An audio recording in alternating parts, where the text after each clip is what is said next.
জেহাদ মানে গণ্ডগোলীয়া শব্দ তাৰমানে প্ৰশ্ন কাকত ফাদিল কৰিব উত্তৰ বহি ফাদিল কৰিব তেওঁলোকে বিভিন্ন ধৰণৰ যেনেকৈ আমি কওঁ লেণ্ড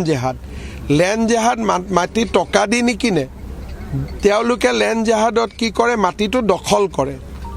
তাৰপিছত আমি কওঁ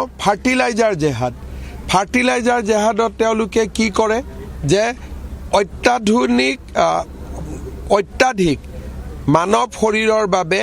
যি ক্ষতিগ্ৰস্ত তেনেকুৱা সাৰ ব্যৱহাৰ কৰে যেতিয়া আমি লাভ জেহাদ বুলি কওঁ ছোৱালীজনী ঘৰৰ পৰা দেউতাক মাকৰ সন্মতিত বিয়া কৰাই লৈ নাযায় ফুচুলাই পেলাই লৈ যায় গতিকে জেহাদ শব্দটোৱে 2 নম্বৰী যিটো চলি আছে আজি অসমৰ পৰিপ্ৰেক্ষিতত 2 নম্বৰীটোক বুজায় ৰেজাউল কৰিমে এতিয়া মোটামুটি ঘোষণা কৰি দিলে যে আমি লেণ্ড জেহাদ কৰিলোঁ লাভ জেহাদ কৰিলোঁ ফাৰ্টিলাইজাৰ জেহাদ কৰিলোঁ এইবাৰ আমি শিক্ষা জেহাদো কৰিম তাৰমানে কিমান বেয়া মাথা এইবিলাক শিক্ষাৰ বিকাশ বুলি ক'ব পাৰিলেহেঁতেন যে আমাৰ ল'ৰা ছোৱালীয়ে পঢ়ক তেওঁ বুজাই দিলে যে লাভ জেহাদৰ দৰে আমি শিক্ষা জেহাদো কৰিম যিটো USTMত আৰম্ভ হৈছিলে এতিয়া তেওঁলোকে এইটো আনুষ্ঠানিকতা দি দিলে গতিকে এনেকুৱা কৰি থাকিলে কেতিয়াবা ৰেজাউল কৰিমক জেলত ভৰাব লাগিব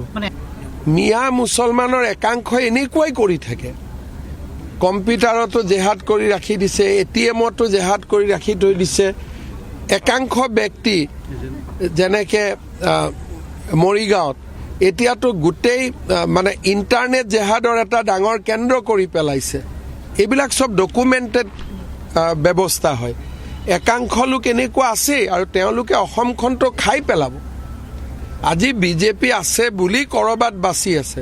নহ'লে এইটো ৰেজাউল কৰিমৰ দৰে মানুহটোতো আমাৰ বৰ ঘৰতে সোমাব